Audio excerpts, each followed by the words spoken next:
안녕하세요. 전문지식 없는 몰라입니다. 요한계시록 하면 빠질 수 없는 이야기 중에 하나가 또 성전 이야기죠. 오늘은 제3성전 이야기를 짧게 해볼까 합니다. 이스라엘 자손들이 출애굽을 하고 하나님께서 모세에게 명령하여 지은 성막도 있지만 이동식 성막이었기 때문에 그런지 일단 제외하고 솔로몬이 지은 성전을 제1성전으로 보고 스룹바벨 성전을 제2성전이라고 말을 하죠. 스룹바벨 성전은 나중에 헤롯이 증개축했기 때문에 헤롯 성전이라고 부르기도 합니다. 그리고 앞으로 이스라엘의 성전이 지어진다면 그것은 제3성전이 되겠죠. 첫 번째, 두 번째 성전은 다들 잘 아실 테니 다시 말할 필요는 없을 것 같고요. 세 번째 성전이 과연 이스라엘에 지어질 것인가? 지어진다면 언제 어디에 지어질 것인가? 많은 사람이 관심을 가지고 지켜보는 중이라고 할까요?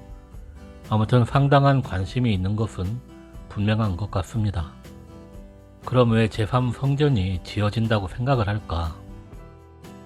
계시록 11장을 보면 요한에게 지팡이 같은 갈대를 주면서 성전과 제단 그리고 그 안에서 경배하는 자들을 측량하라고 하죠. 요한이 환상을 보고 계시록을 쓰던 시기에는 이미 제2성전은 AD 70년에 로마에 의해 파괴되고 성전이 없을 때입니다. 그런데 마지막 때를 계시해주면서 성전과 그 안에서 경배하는 자들을 보여주고 성전을 측량하라는 거죠. 그래서 마지막 때 예루살렘에 성전이 존재할 것으로 보는 겁니다. 또한 데살로니가후서 2장 4절 말씀에도 예수님 재림 전에 멸망의 아들 대적하는 자가 즉 적그리스도죠. 하나님 성전에 앉아 자기 스스로를 하나님이라고 한다고 말해주고 있는데 이 하나님의 성전을 실체가 있는 물리적인 성전이라고 보는 겁니다. 문자적으로 보면 절대 틀린 주장은 아니죠. 물론 영적으로 해석할 수도 있겠습니다. 하나님의 성전 안에서 경배하는 자들을 측량한다는 것은 영적인 성전인 성도들을 측량해서 그들을 보호해 주시고 구원해 주신다. 하지만 성전 밖 마당을 측량하지 말라는 말은 하나님 안에 거하지 않는 사람들, 다시 말해 세상을 더 좋아하는 사람들, 그들은 보호하지 않으시고 구원하지 않으신다. 이렇게 해석할 수도 있겠지만 저는 우선 문자적으로 생각하기 때문에 저 역시 앞으로 언제가 될지는 모르지만 예루살렘의 제3성전이라고 불리는 성전이 세워질 것으로 생각하고 있습니다. 어떤 분들은 예수님의 피 흘림으로 더 이상 희생제사는 필요 없다. 그러니 성전이 있어야 할 필요가 없고 성전이 건축될 일은 없다고 이야기합니다. 물론 우리 그리스도인들을 위한 성전은 아니죠. 우리는 십자가 사건 이후에 더는 희생제물로 형식적인 제사를 지내지 않아도 되는 거죠. 우리 몸 안에 마음속에 성령 하나님이 내주하고 계시므로 우리의 심령이 깨끗하다면 언제 어디서나 인격적으로 예수님과 교제를 할 수 있게 되었습니다. 우리는 성전이 필요 없다는 말이죠.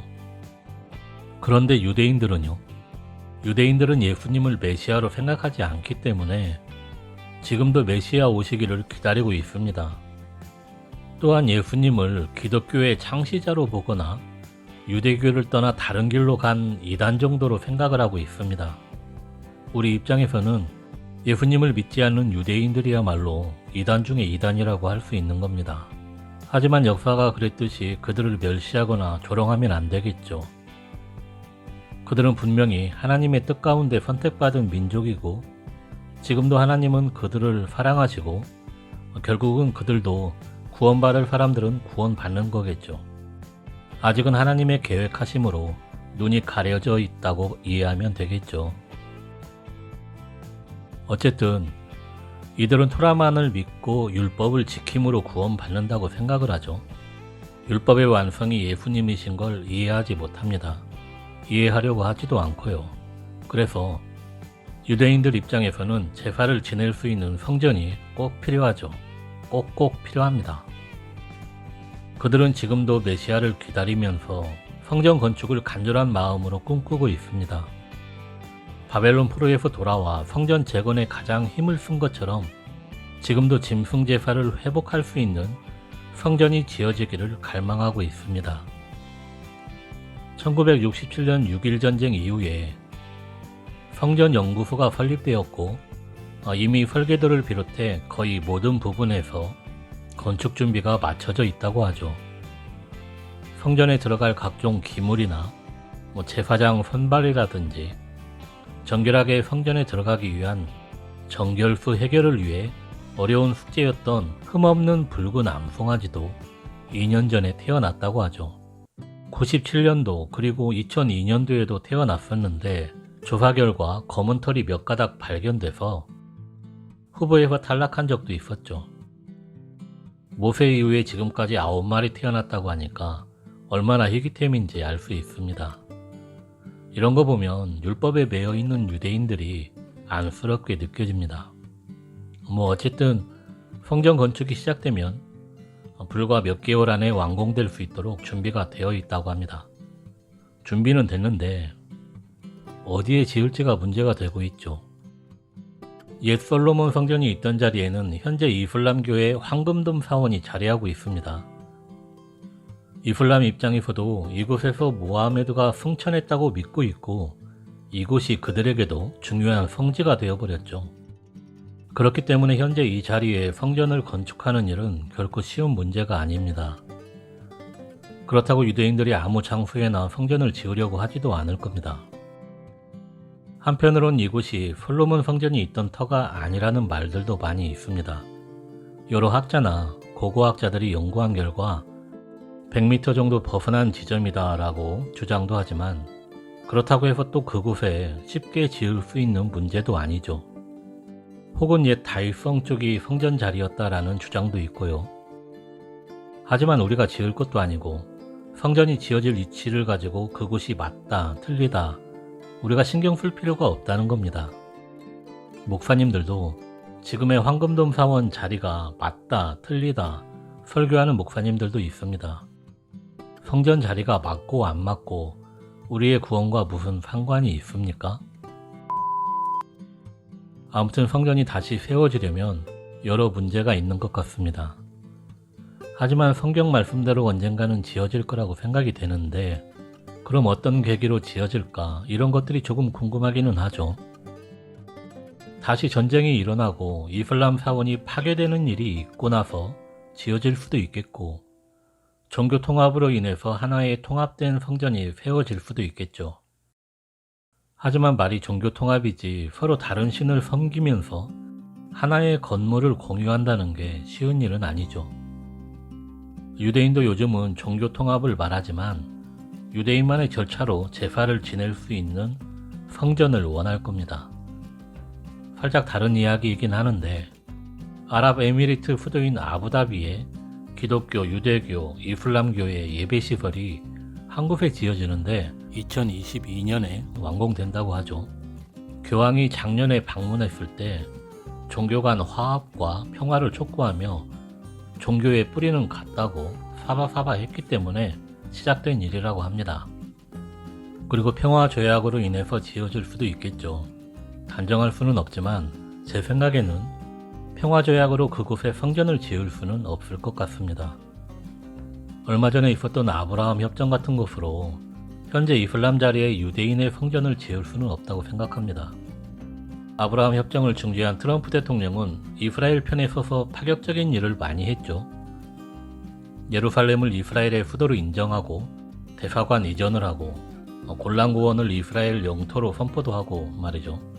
이스라엘 입장에서는 트럼프는 정말 고레스왕처럼 생각할 수도 있겠죠. 사내들인 공의회가 트럼프와 푸틴에게 성전 재건을 도와달라고 요청하기도 했죠. 기독교인들도 트럼프 대통령을 좋아하는 분들이 많이 있는 거로 압니다. 트럼프를 하나님의 사람이라고 생각하고 트럼프가 무엇인가 해줄 것만 같은 막연한 기대를 가지고 있는 분들이 많습니다. 이번 대선도 어떻게 될지는 모르겠지만 트럼프가 재선되지 못하면 하늘이라도 무너지고 우리나라뿐만 아니라 전 세계 자유국가가 곧 붕괴되고 공산 사회주의 세상이 될 것처럼 말하는 분들도 있고요. 사실 그쪽으로 가고 있는 건 틀린 말은 아니지만 세상이 어느 쪽으로 흘러가든지 하나님의 계획 안에서 이루어지는 일이라고 생각한다면 우리가 할 일은 더욱 예수님을 붙들고 의지하고 세상에 휩쓸리지 않도록 노력해야지 예수님 외에 누군가를 의지하고 바라보면 안 된다고 생각합니다. 특히 정치적으로 어느 한쪽에 속해서 누군 하나님 편이고 하나님의 일꾼이고 누군 적그리스도 편이고 사탄 마귀의 자녀다 라고 이야기할 필요가 없다는 거예요. 내가 하나님의 자녀로서 사탄과 마귀를 이기고 살아가고 있는지가 중요한 거죠. 트럼프가 그림자 정부와 맞서 싸운다고 생각들을 해서 그런지는 모르겠는데 그건 역시 쉽게 단정 지으면 안 되는 겁니다. 사람 속은 믿을 수 없는 거예요. 믿음의 대상은 오직 하나님뿐이죠. 저는 트럼프를 믿지 않습니다. 믿을 이유도 없고요. 물론 오바마처럼 친이슬람 대통령보다는 하나님을 믿는 트럼프가 100번 1000번 좋다고 생각은 합니다. 그렇다고 트럼프가 신실한 하나님의 자녀라고도 생각하지 않습니다. 여러 이유가 있지만 굳이 말할 필요는 없고요. 아무튼 그리스도인들이 제3성전이 언제 어디에 지어질지 지나치게 관심을 가질 필요는 없다는 거예요. 하나님의 계획에 있는 일이라면 언젠가는 성전이 지어질 거라고 봅니다. 성경을 읽어보니 마지막 때에 성전이 다시 세워지는 일이 있겠다는 생각이 들면 성전이 세워지는 일이 있겠구나 생각하면 되는 거고 정말로 성전이 세워진다면 정말 성경이 틀림없구나 예수님 오실 날이 정말 가까이 왔구나 이렇게 생각하면 되는 거죠. 만약 제3성전의 재건을 우리 눈앞에서 보게 된다면 계시록의 타임라인에서 우리가 어느 시점에 와 있구나 가늠 정도는 할 수 있겠죠. 성전이 있으면 두 증인도 사역을 할 것이고요. 그런데 이런 중동 평화협정을 적그리스도의 7년 언약으로 보고 이제 환란이 시작된다, 곧 휴거가 된다는 등 예수님이 곧 오시니 예수님을 사랑하라는 등 무슨 평화조약, 평화협정 이런 말만 나오면 적그리스도가 맺는 7년 언약으로 둔갑시켜서 사람들을 현혹하는 이런 말에 혹할 필요가 없다는 겁니다. 예수님 곧 오실 것 같으니까 이제부터 예수님 사랑해야지 하면 사랑이 되는 겁니까? 여러분 평소에 너나 잘하세요. 나중에 7년 환란에 대해서도 이야기를 할 것 같긴 한데 아무튼 여러분 예수님은 재림 전에 있을 징조들을 알려주신 것도 맞지만 분명히 예수님이 오실 때를 우리는 알지 못한다고도 했습니다. 오늘 저녁이나 내일 아침에 주님이 오신다고 해도 우리가 불만을 가질 수 있나요? 왜 제3성전도 지어지지 않았는데 오셨냐고 따질 수 있나요? 또 밤새 안녕이라고 주님 오시기 전에 우리가 먼저 오늘 밤이라도 주님 곁으로 갈 수 있는 문제죠. 우리는 너무 이런 것에 관심 가지고 언제 제3성전이 지어질까 목 빠지게 기다릴 필요 없이 하루하루 주님이 주신 날을 기뻐하고 감사하며 어떻게 하면 주님을 기쁘게 할 수 있을까? 만나는 사람들에게 주님의 복음을 어떻게 전할 것인가 생각하면서 살아가는 게 더 중요하지 않을까요? 주님이 오시는 그날에 내가 기쁨으로 주님 품에 달려갈 수 있을까? 아니면 주님의 얼굴을 똑바로 보지도 못하고 두려운 얼굴로 머뭇거리며 멈출 것인가를 생각해보면 하루하루 살면서 무엇이 중요한지 알게 되겠죠. 오늘도 두서없는 이야기 들어주셔서 감사합니다. 그럼 안녕히 계세요.